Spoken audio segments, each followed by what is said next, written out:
तर मित्रांनो, आज चाललो आहो आपण चासचं जो तलाव आहे ते बघायला.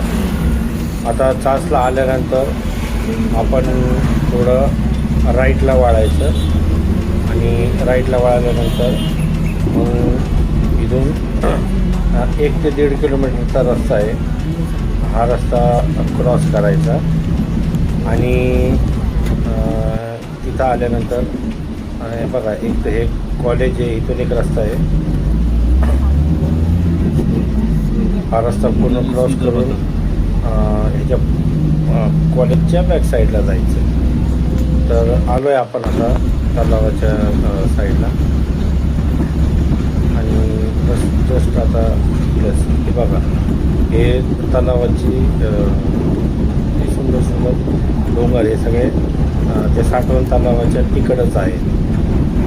जस्ट आता बस आपण पोहोचण्यातच आहे बघायला ते. तर हे बघा,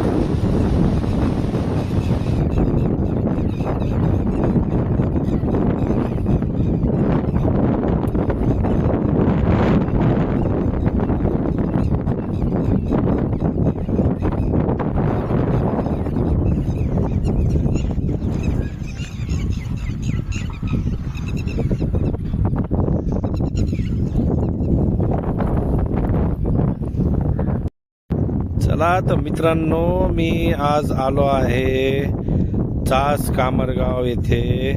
हा जो आहे साठवण तलाव, तर तुम्ही बघू शकता, खूप सुंदर ठिकाण आहे.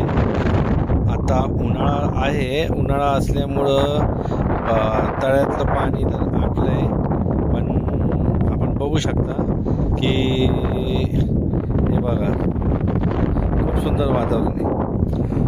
तो जैसा कि दोस्तों मैं आपको बता रहा हूँ कि अपने अहिल्यानगर में चास के यहाँ आप जब आओगे तो ये जो है ये तालाब आप देखोगे. तालाब तो जिस को पता नहीं है तो उनको बता देना चाहता हूँ. अभी जो है ये जो सीज़न है, इस सीज़न में तो पानी पूरा चला जाता है, लेकिन बारिश होने के फ़ौरन बाद या फिर बारिश में अगर आपको घूमना है तो आप इधर चास में आ सकते हो. चास कामरगांव भी नहीं, चास में आने का. चास में आने के बाद आपको वहाँ किसको भी आप पूछ लिया कि भाई इधर तालाब किधर आहे, तलाव कुठं आहे. आणि हे बघा, खूप सुंदर आहे निसर्गरम्य वातावरण. तर लक्ष द्या.